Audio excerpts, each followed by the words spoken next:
से भोर पाखापाखि 5:40 समय से पुलिस देखी पुलिस ऊपर को सी पिस्तल रु 2 राउंड फायरिंग स्टार्ट करते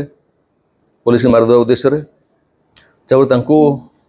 प्रतिहत करने से फायरिंग लाइन रो पुलिस रक्षा करने जाई से जमती से एनकाउंटर से आमको पुलिस ऊपर को फायरिंग करें निवृत्त करा जाए पुलिस वार्निंग करते मिलता से जो कंट्रीमेट पिस्तल अच्छी 7mm दुईटी खोका 40,000 टंका मोबाइल फोन एवं से जो मोटरसाइकेल यूज करते से मोटरसाइकेल गोटे चोरी मोटरसाइकेल थिला गला काली दिन पाखापाखि 3टा बेलू आम अक्षय कुंभार बोली जन व्यक्ति पाखापाखि 45,000 टंका स्नाचिंग हो जाता जहाँफल कि 61/2025 गोटे केस अईठपल थाना रेजिस्ट्रेशन कर से केस रे आम जन अक्यूज्ड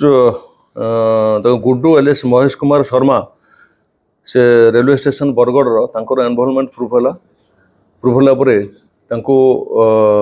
से आज सकाल धरिया आमर जेहेतु इनवॉल्वमेंट प्रूफ है खोजाखोजी चली एसपी सार प्रत्येक तत्वाधान में एवं आमर टीम आज सकाल खबर पाइले जे सी पुणी से गुड्डू जो पिला आमर से केस रे से आज पुणी अटेम्प्ट कर जो मैंने महिला मैंने जाऊँ मॉर्निंग वॉक स्नाचिंग करने से प्लान करी एवं काली जो से स्नाचिंग करते से गोटे पिस्तल यूज करते से संक्रांत आम जो केस होता से बाबद आज जो खबर पाई आम पुलिस टीम लीड करते कैंसी रोड आड़े से आमर लमडुंगुरी टेम्पल पाखे से भोर पाखापाखि 5:40 समय से पुलिस देखी पुलिस ऊपर को सी पिस्तल रु 2 राउंड फायरिंग स्टार्ट करते पुलिस मारिदेवा उद्देश्य प्रतिहत करने से फायरिंग लाइन रो पुलिस रक्षा करने जाई से जमती से एनकाउंटर से आमको पुलिस ऊपर को फायरिंग करें निवृत्त करा जाए पुलिस वार्निंग करते से तथ्य से फायरिंग रु से ओहर नथिले जहाँफल कि पुलिस टीम से कंट्रोल लिमिटेड फायर करने फल नीर तलू आंठूर तलू बाम गोड़े इंजुरी होता इमिडिएटली शिफ्टिंग कराई बुर्ला हॉस्पिटल को से बर्तमान चिकित्साधीन अच्छा